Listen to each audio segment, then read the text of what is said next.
timestamp reads 11:47 p.m. The body cam footage is grainy, the kind of grainy that makes everything feel more real, not less. You can hear the officers breathing. You can hear gravel crunching underfoot. And then, caught in the sweep of a flashlight, you see him. A man standing in a driveway, arms crossed, chin lifted, wearing the expression of someone who has already rehearsed exactly what he's going to say. He doesn't know the camera is still rolling. He doesn't know that 43 minutes from now, inside a white-walled interrogation room under fluorescent lights that hum like a dying thing, his entire story is going to collapse. Not because of a dramatic confession, not because someone broke down the door with new evidence, but because of a single, small, almost invisible mistake. A pause. One pause in the wrong place, lasting 3 seconds too long.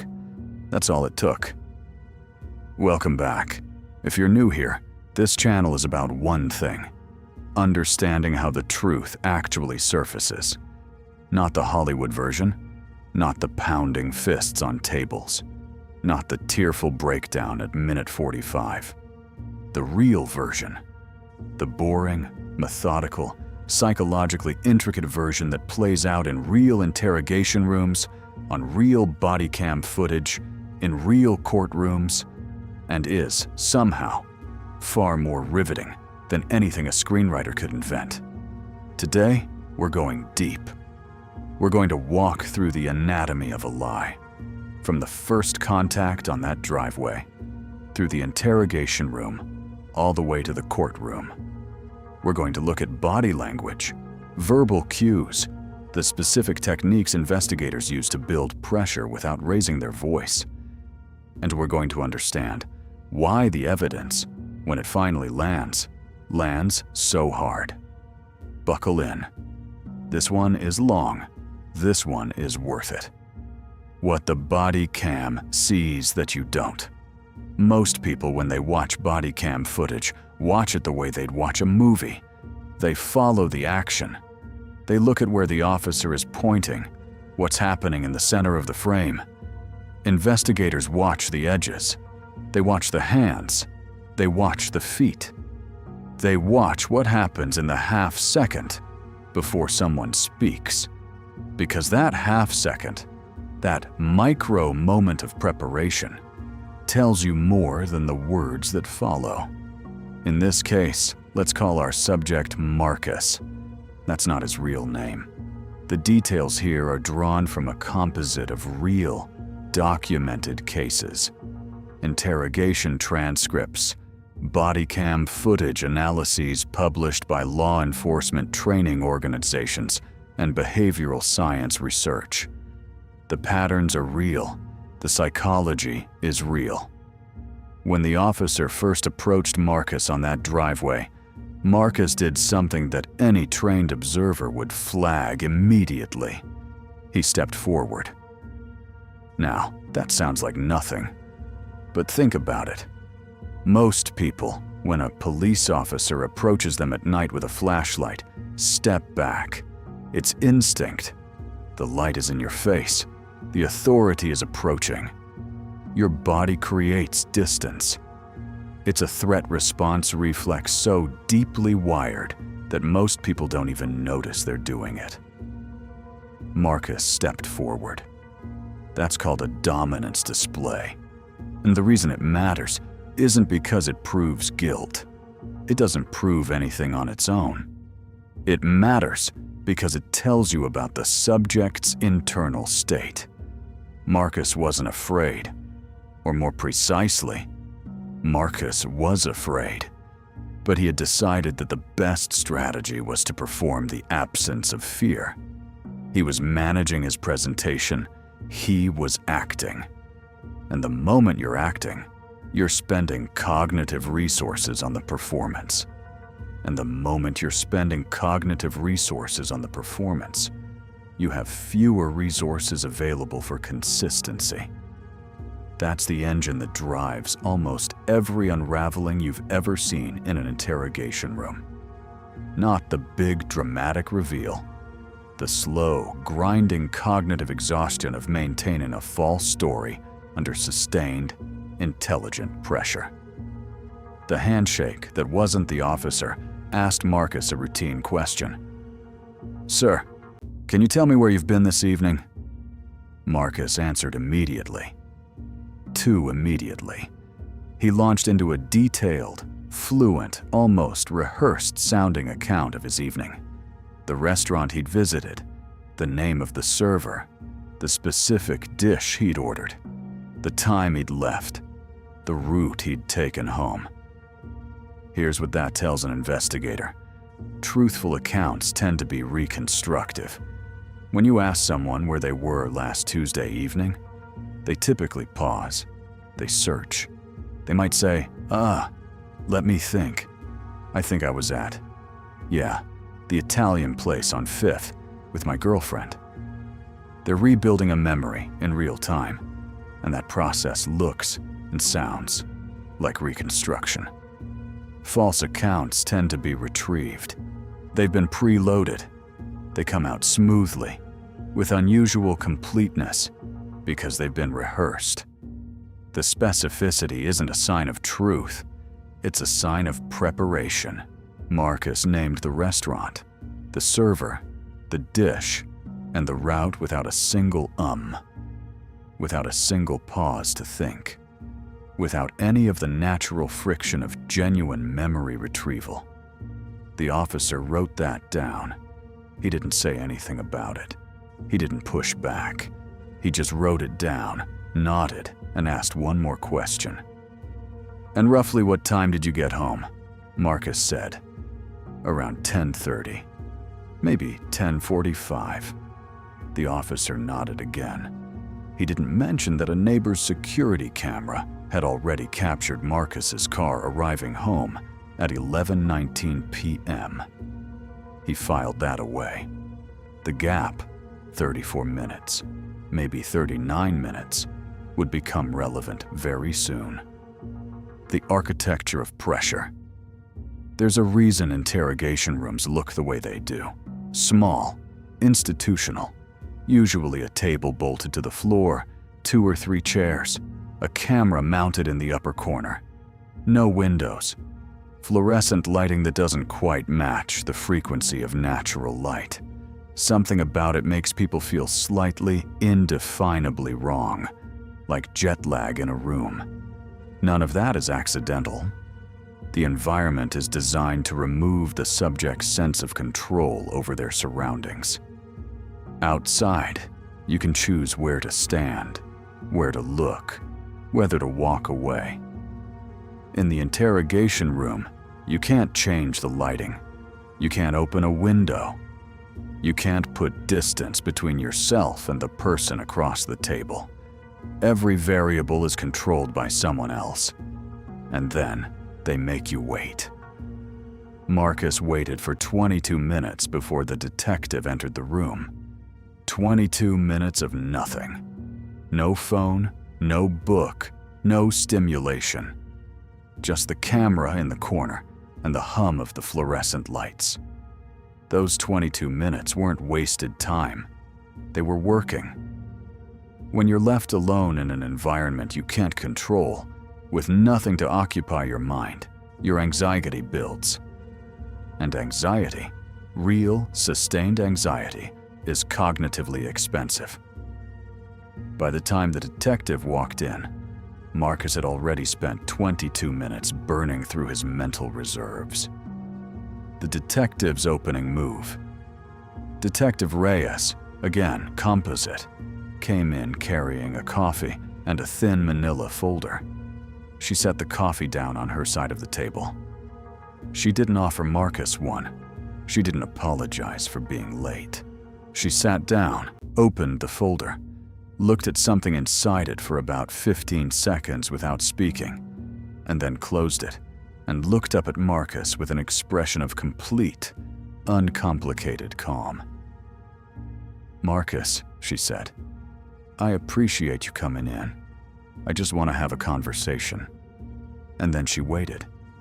This is a technique called minimal encouragement, combined with expectant silence. Most people, when they're anxious and someone says something to them and then goes quiet, feel an almost unbearable urge to fill the silence, to talk, to explain themselves, justify themselves, elaborate. Marcus elaborated.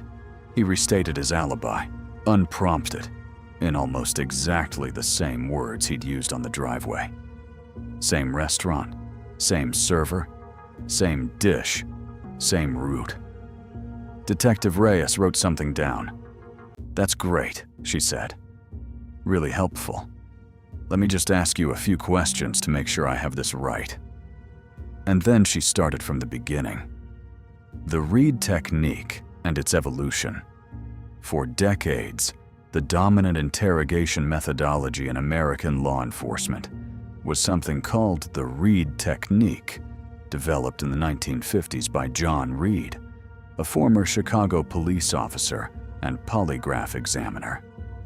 The Reed technique is built around the idea of behavioral analysis, reading the subject's physical and verbal cues to determine guilt, then applying psychological pressure to obtain a confession. The technique has become controversial, and for legitimate reasons. Research has consistently shown that humans are actually quite poor at detecting deception from behavioral cues alone. Our accuracy tends to hover around 54%, barely better than chance.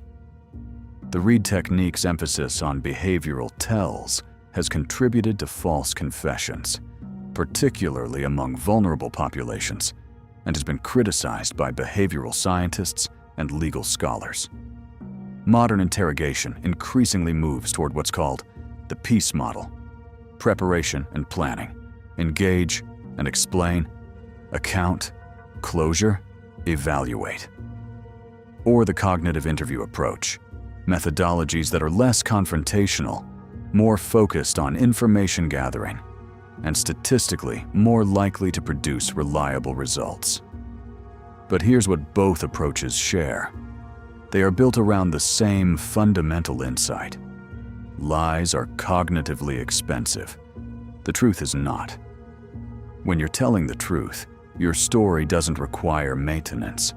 You're not managing multiple variables, tracking what you've said to whom, calculating which detail might contradict which other detail. You're just describing what happened. When you're lying, particularly when you're lying about something complex, something that involves a timeline, multiple locations, other people, physical evidence, you are performing a feat of continuous cognitive labor. You're not just recalling, you're managing. And management under sustained pressure breaks down. Detective Reyes understood this. She wasn't trying to catch Marcus in a lie.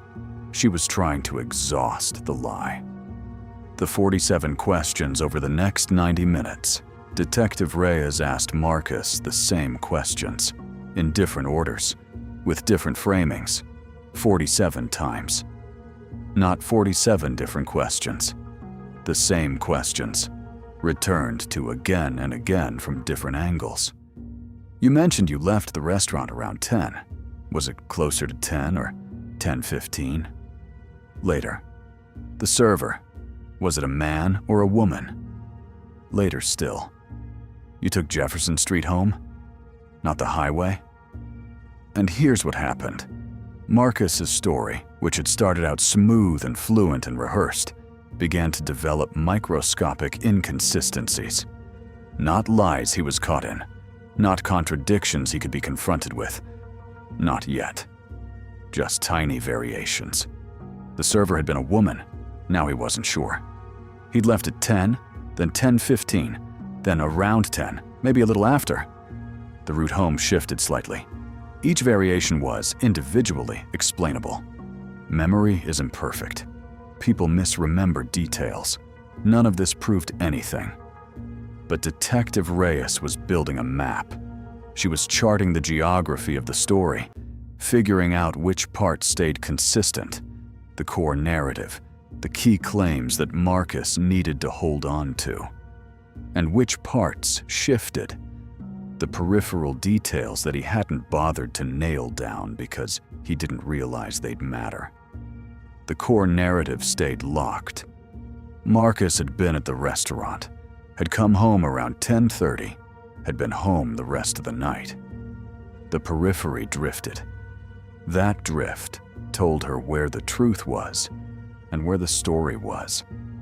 The pause that changed everything.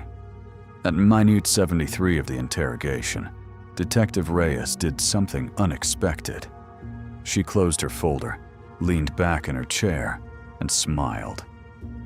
"You know what, Marcus? I think we're actually pretty close to done here. I just want to ask you one more thing." She paused, just briefly. A performative pause, the kind that signals something significant is coming. "What were you wearing that night, when you went to the restaurant?" It was a simple question, innocuous, the kind of thing you'd ask anyone. Marcus answered without hesitation. "Jeans and a gray hoodie." Detective Reyes nodded slowly. "Okay. And that gray hoodie, do you still have it?" 3 seconds. Not 3 minutes. 3 seconds. But in the context of a 90-minute interrogation, in a room where Detective Reyes had been conducting questions at a consistent rhythm, where Marcus had been answering everything immediately and fluently, 3 seconds of silence was enormous. It was the sound of a calculation happening. Marcus said, "Yeah, I think so. It should be in my closet." Detective Reyes wrote something down. She knew, because the forensic report had come back that morning, that the gray hoodie was not in Marcus's closet. It was not anywhere in his apartment. It had been disposed of.